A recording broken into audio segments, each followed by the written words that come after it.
Thank you, Monty. Okay. So as we move along, this is the part I like and that I enjoy the most is um, just sharing with you some of uh, some of what my life's unfoldment is and stories of other people. I come from a family of storytellers, and so I tend to gravitate towards storytelling. But before we start that, there's a poem that I would love to read. So you have been given, I hope, a treasure of some sort. If you did not get one, raise your hand. Vicki has a basket, and it's interesting to see the treasures that people have chosen. But our talk today is Hidden Treasure.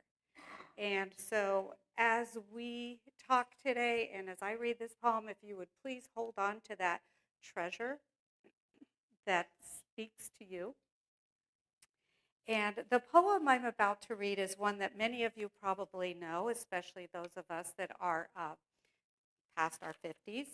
Uh, Aurora, Mountain Dreamer, wrote a book called The Invitation.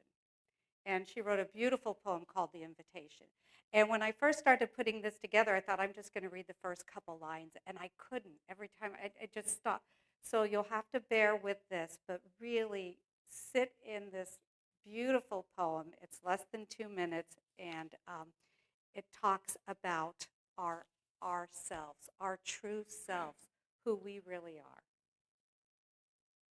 So please close your eyes if you're comfortable, or lower your gaze, or you can stare at your treasure. Those of you at home, if there's something nearby, just grab something or hold that vision. It doesn't interest me what you do for a living. I want to know what you ache for. And if you dare to dream, dream of meeting your heart's longing. It doesn't interest me how old you are. I want to know if you will risk looking like a fool for love, for your dreams, for the adventure of being alive. It doesn't interest me what planets are squaring your moon. I want to know, have you touched the center of your own sorrow? If you've been opened by life's betrayals? Or have become shriveled and closed from fear of further pain? I want to know if you can sit with pain, mine or your own, without moving to hide it or fade it or fix it. I want to know if you can be with joy, mine or your own, if you can dance with wildness. Let the ecstasy fill you to the tips of your fingers and toes without cautioning us to be careful or be realistic or to remember the limitations of being human. It doesn't interest me if the story you're telling me is true. I want to know if you can disappoint another to be your true self. If you can bear the accusation of betrayal and not betray your own soul.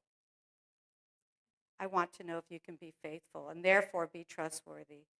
I want to know if you can see beauty even when it's not pretty every day. And if you can, source from God's presence. I want to know if you can live with failure, yours and mine. Still stand on the edge of the lake and shout to the sliver of the full moon, yes. It doesn't interest me where you live or how much money you have. I want to know if you can get up after a night of grief and despair, weary and bruised to the bone, and do what needs to be done for the children. It doesn't interest me who you are and how you came to be here. I want to know if you will stand in the center of the fire with me and not shrink back. It doesn't interest me where or what or who you have studied with. I want to know what sustains you from the inside when all else falls away. I want to know if you can be alone with yourself and if you truly like the company you keep in the empty moments. And that's Aurora, Mountain Dreamer. We have copies of this if you'd like. So what I love about this poem is it's about discovering our own personality. It's about living out and discovering our own truth. And really, in the poem, she invites us to go into the depths, deep into our depths, uh, not wearing our masks and living life to its fullest. So I'd like to share with you, if we could have the first slide, please. Maybe lower the lights. So this is me and my sister. And my baby brother isn't born yet. He's here, but he's not born at this time yet. This is the photo that I have. And we have a 2-year difference. And I'm not sure if you can tell which one is me, which one is my sister. But after I tell you a little bit about my sister, you'll know. She's a jokester. She pulls shenanigans, I think, from the day she was born. She's well into her 60s, will still hide in the closet and jump out when you go to see her. It's constant her whole life. Can you see which one I might be?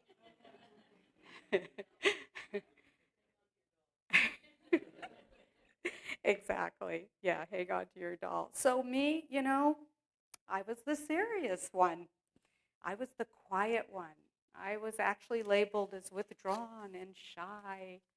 I cried a lot, very sensitive. 2 people, same parents, 2 years apart, complete opposites. And what I want to share, and this talk is about, is those hidden treasures within ourselves. It was at a very young age that I knew my biggest hidden treasure. And why I call it the hidden treasure is I didn't tell anybody, which is odd for a young child. I don't know where I got the idea that I wouldn't be able to share this, something about myself, but I kept quiet. And actually, I did this throughout adolescence, something very dear to me that I didn't share with anyone. Um, so I think about the poem I read, the invitation for us to look at what we ache for, what is our life's longing. And then why would I keep it secret? I don't remember a time that somebody said maybe that wasn't worthy enough. But today I'll share in front of everyone here. I don't know why I'm shaking about it, but all I ever wanted to do is be a mother. Hence the little doll, I'm sure. And I'm not sure why I kept that hidden, like that wasn't enough. Should I have said, yeah, I want to be a flight attendant or a doctor or a nurse or, an actress, maybe a singer? I did kind of want to be a Stevie Nicks at one point, but most of my life, and I got my dream, right? I was able to manifest some very beautiful children. But thank you for that picture. So I ask you, is there a dream within you that's just kind of hidden? It's just sitting in there. And it could have been in there for a long time and maybe new. But it's a good thing to contemplate these things and think about um, if someone maybe zapped that from you, or maybe it was singing, or I know a lot of us start painting later in life, and these are things that we have had within us for since birth. So as I mentioned earlier, I'm the manager of the children's program, and every month we have a different book. This month the book is called Ish. It's about a young boy named Raymond, and Raymond loves to draw. That's his treasure. That's his unique gift. Young boy draws, and he loves it. And when you lose yourself, I actually was thinking of Katie Barrett playing. I could feel you lose yourself when you're doing that gift that you have been given. And in the book, the little boy's drawing, and his brother comes and looks over his shoulder. Huh, what's that? Squashed it, right? That's it. 2 words. What's that? With the intonation, probably.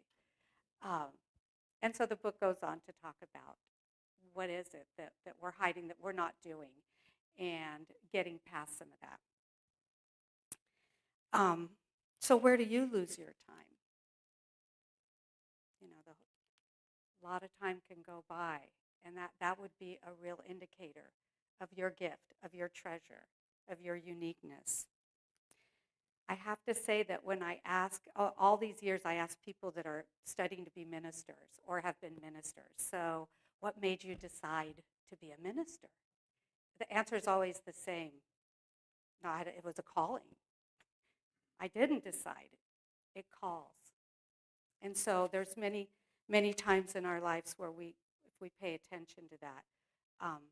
Rumi reminds us, let yourself be silently drawn to the strange pull of what you really love. It will not lead you astray. Now I'm thinking about last week's buying a brick building in Los Molinos and all these things that happen in our lives. So I've always been really fascinated with human development, child development. And one of the things that I am constantly fascinated by is our fingerprints, right? We all have an individual fingerprint. That's 80 billion people. And even those before us. So it's much more than 80 billion people. And those that were still to come. Not one is the same. And so I've also learned that this is true for our palms, our toes, and our feet. And these little ridges in our fingers, they're called friction ridges. And those are being formed in the womb. Before we're even born, our unique friction ridges are being formed. That just blows my mind. And I love having my mind blown. So like my sister and I and my brother, our souls, our traits, they're just as unique internally as externally. So we have these friction ridges on us. They're internal. They're on our soul. We have our unique souls. Ernest Holm, our one founder, says, turn to the light within. Believe in yourself. Have confidence in the high impulsions that come to you. Listen deeply to the divine nature that forever imparts itself to you. So how do we listen? Well, this is a great place to be, to listen. We listen through our spiritual practices, whatever those could be. I know Vicki is so connected to trees. A spiritual practice for her is being in the redwoods.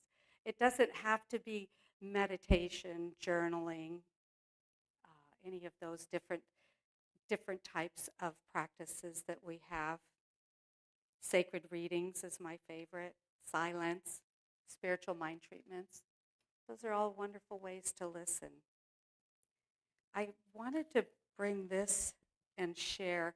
I don't know if anyone is familiar with this. I know many of us are. This is the Science of Mind magazine. Since 1927, Ernest Holmes published this. And each month, this is September. You flip it, there's October. So it's 2 months now in these. But they have a written daily guides. And each month you can look and read and see what the daily guides are. Well, I was spending some time in a cabin with some friends recently. It's not really a cabin. If you know Lake Almanor, they're not cabins. But they read from this every morning. And I knew I was going to talk about what we're talking about, our purposes. And lo and behold, it said purpose. This month is purpose. So if you want some more good stuff on purpose, get that. It's filled with stories of people's lives that have been changed, and how, because a lot of times it changes. Our hidden treasures are changing. We're changing. They're not the same all the time. And they don't need to be grandiose. Sometimes it's a kind word or a smile. It's all treasure. It's all treasure when we are embracing, and yet when we go the further step of embodying, that's when we are in true oneness. So I'd like to just move on here to, if I could have the next slide. Another person that, I think of mentors in my life, and this is, I don't know if anyone recognizes this. If you've been to the Esalen Center in Big Sur on Highway 101, I've often seen, on 1, you're right, it's on 1. I've often seen that sign when we're going to Big Sur, and I'm so like, What is that institute, the Esalen Institute? Well, recently I was reading one of my favorite authors, Dr. Rachel Riemann, who's written a couple books, Grandfather's Blessing and also Kitchen Table Wisdom. But she was born into a family of doctors. Her whole family was doctors. And so she knew that she would be a doctor herself.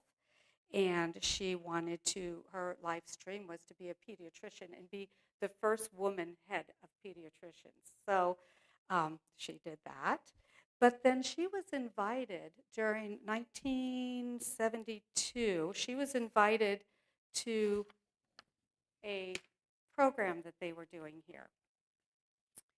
And it was a research team that wanted her. And so she went.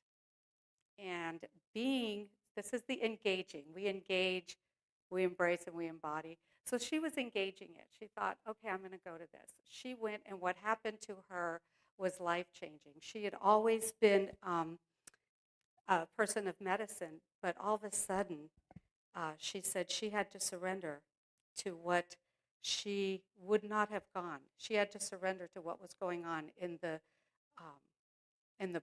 human potential movement and the field of holistic health. So, what a change. And if you could switch to the next slide, please. This is another picture, and I just picture her here, right? Here's this very world-renowned pediatrician. She's going to go be part of a research team, and next thing she knows, this is where she's going. And her treasure, this hidden treasure, is coming out because she states that she went from being a person who was always fixing broken to a person who felt privileged to serve as a holy person in a holy world. So that's a big switch. One thing, and thank you for that slide, one thing I didn't mention is her health. So this beautiful pediatrician at a very young age was diagnosed with Crohn's disease. And at 18 years old, she had to really do a lot. She was in a 6-month coma for a massive bleed. She had 8 surgeries. She had her largest intestine removed and has a colostomy. And she had years of intensive therapy with toxic drugs. And this is as a teenager. She was told by doctors that there was no cure, and she would be dead by the age of 40. She said, my doctors had an excellent sense of my disease, but what they didn't have was any real sense of me. So she shares with us how suffering and helplessness also helped her to connect with others and to live with an open heart. And now she's embodying. So I mentioned that because of circumstance. And I picture circumstance as this big circle around me. We all have it. We all have circumstance. We're right in the middle of that circumstance. Well, how many people do we know that find their hidden treasures or their unique selves or their callings from that, from the circumstances of addiction, illness, suffering? Sometimes it can be difficult to see those through our circumstances, but they're there. So I ask you, what are the circumstances that you have today from your past or from right now? What may be keeping you from that? So as we hold our treasure, I grabbed a bracelet and a bangle, actually. And I'd like to share with you a story that really means a lot to me. And it is a story that is called The Cracked Water Pot. It's an Indian story.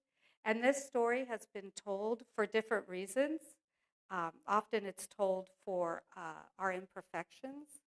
But I'd like us to look at this story today as a story of our hidden treasures, who we are, what's deep inside us that we may not be sharing. The Cracked Water Pot. And of course, I brought in a child's point of view because I like to tell the story to children.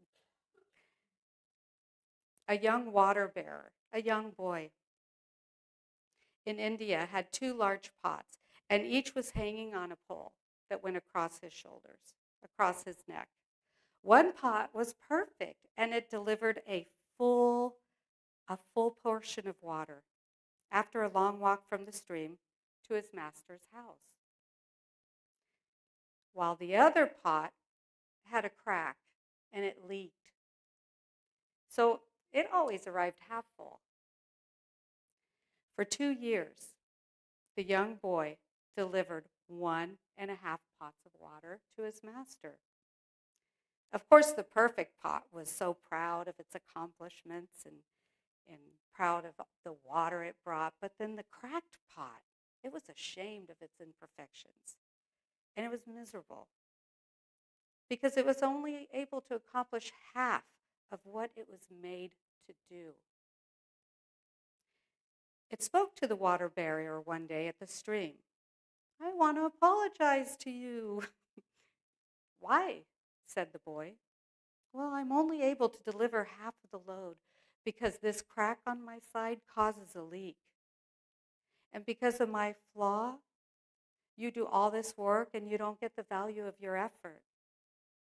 The water bearer responded, "As we returned to the master's house, notice the beautiful flowers along the road. Do you see there are flowers only on your side of the path? Because I know of your flaw, I took advantage of it and planted seeds on your side of the path.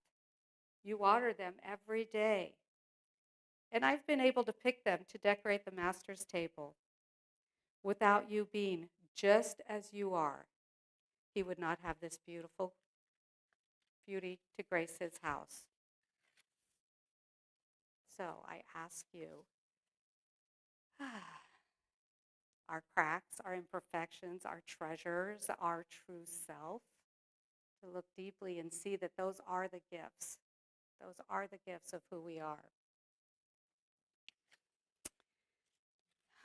Okay, so as we move on, I would like to share with you a healing meditation.